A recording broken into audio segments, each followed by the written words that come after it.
It can be really intimidating to visit a new city for the first time. Trust me, I've been there. Hi, I'm Amelia, and for the last 3 years, I've been living in Paris, learning all the ins and outs of the city. So in this video, I'm going to be telling you everything you need to know before you visit Paris in 2025. And what better way to start off a Love in Paris video than at the Mur de Je t'aime, which means the wall of I love yous.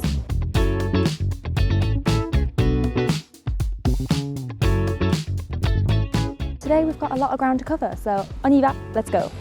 Before you even set foot in Paris, you'll likely go through one of its 3 airports first. Most of you will be arriving at Charles de Gaulle, or CDG for short, which is Paris's main international airport. If you're flying through or coming from a European city, you might land at the smaller Orly airport, and some low-cost European companies fly into a third airport called Beauvais. It's actually really far away, so if it comes up as an option, do not pick it. Virtually, the only way to reach it is by an expensive private shuttle bus, so this will cancel out the savings that you made on your cheap flight.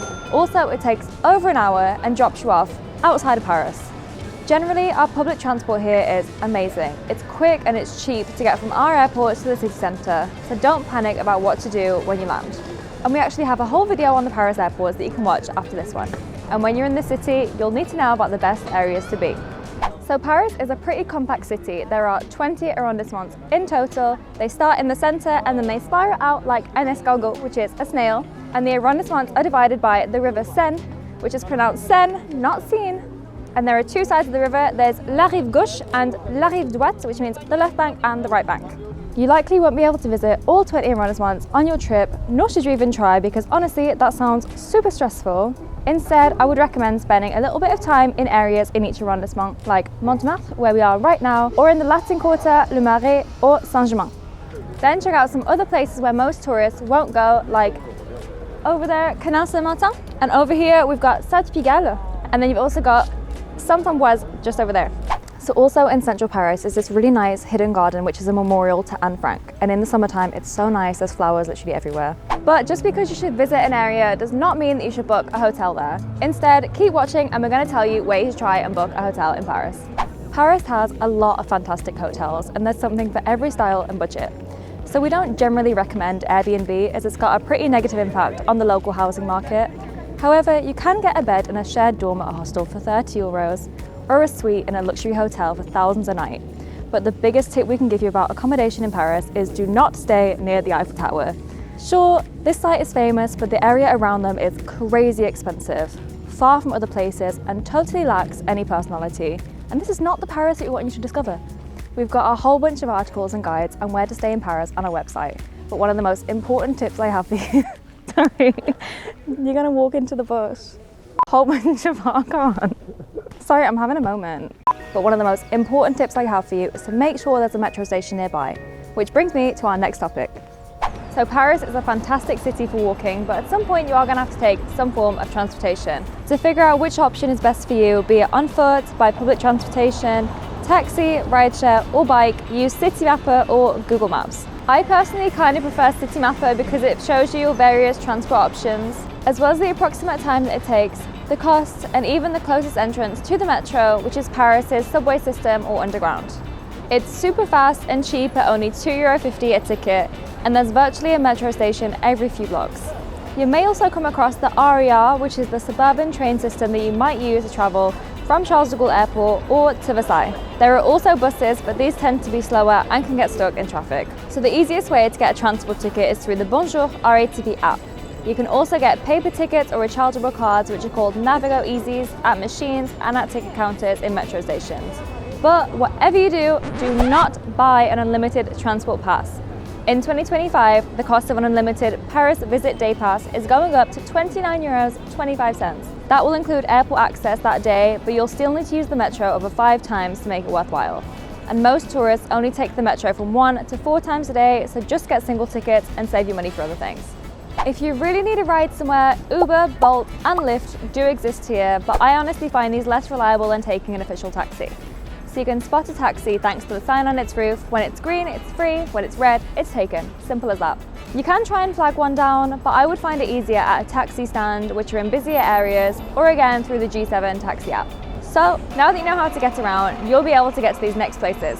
There are tons of amazing sites in Paris, and you might be tempted to see them all on your first visit. do not try this.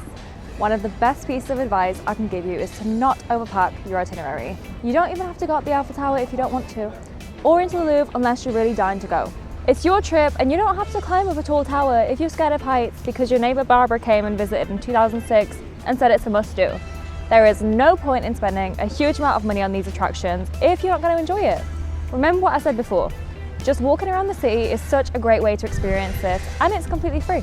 There are actually a ton of free things to do in Paris. There are about 20 free museums, and if you happen to be travelling with kids under 17 or are an EU passport holder under 26, entrance is free at national museums and monuments.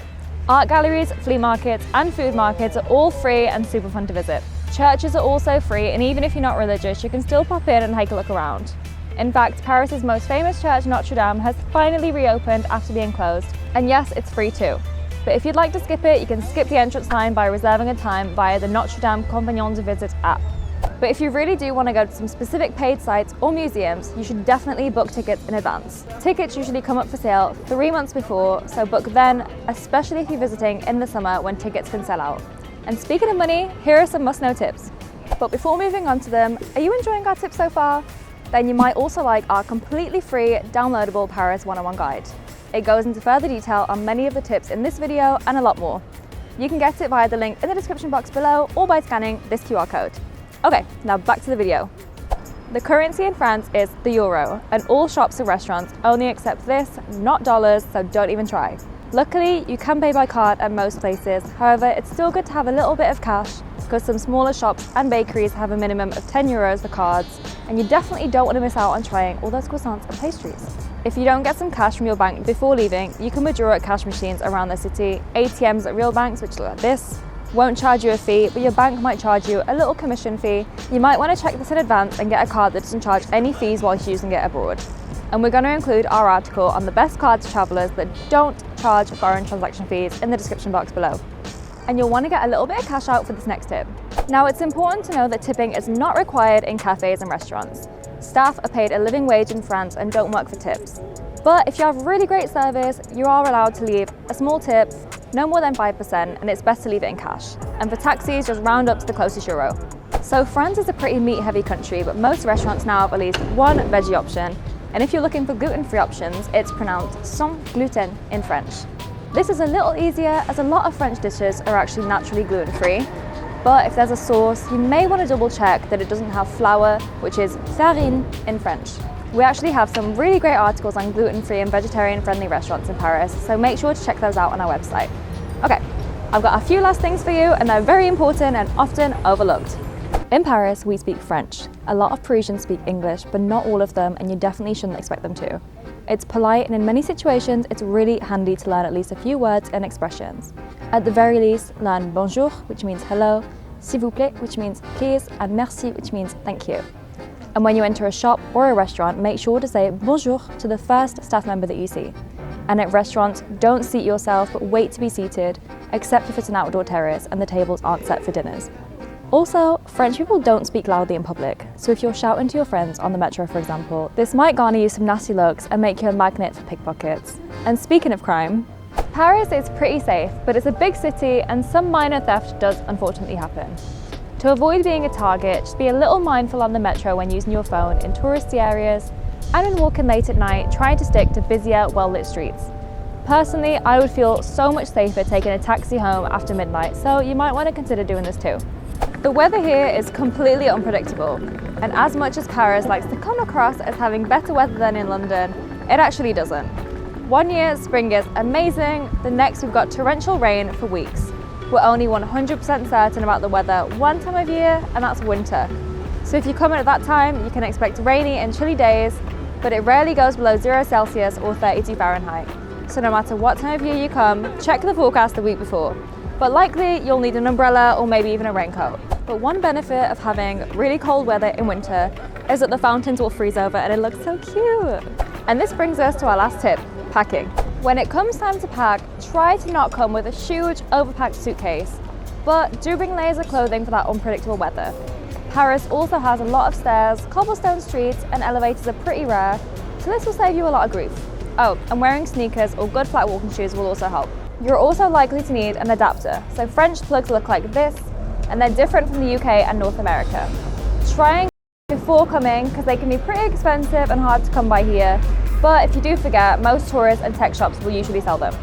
This is the most important thing that you need on your trip because UK plug, US plug, EU plug, easy.